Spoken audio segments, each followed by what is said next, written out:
যাত্রী বোঝায় ঝিকিরা বাসের পেছনে বেপরোয়া লরির ধাক্কা।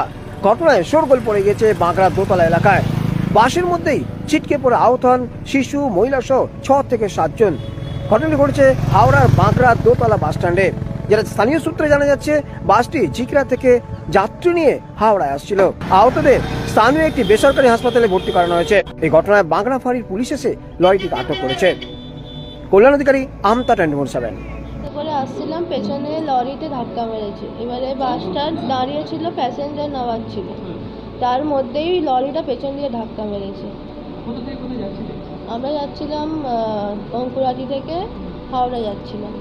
যাওয়ার সময় বাসটা দাঁড়ানো না, প্যাসেঞ্জার নামানোর জন্য, আর তখনই মধ্যে লরিতে পেছন দিয়ে ধাক্কা মেরেছে।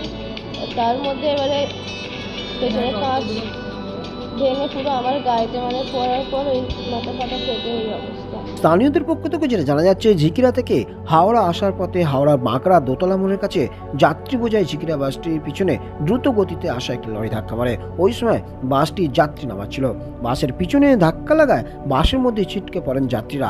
আটক করা হয়েছে লরির চালক সহ লরিটিকে। আহতদের উদ্ধার করে নিয়ে যাওয়া হয়েছে একটি বেসরকারি হাসপাতালে। ঘটনাস্থলে বাঁকড়া ফাঁড়ির পুলিশ। কল্যাণ অধিকারী, আমতা 24/7। তার লরি ভাড়াটা এসে পেছন থেকে মেরেছে। বাসটা হাওড়ায় যাচ্ছিল। এই আধ ঘন্টা আগে হয়েছে। আর ওই 6-7 জনের মতন আর কি, কারোর মাথা ফেটে গেছে, কারোর হাত ভেঙে গেছে। বেনুবন হসপিটালে। তার মধ্যে আমার 2 জন আছে পেশেন্ট, আমার বাবা আছে আর বৌমা আছে। আমার নাম প্রশান্ত অধিকারী।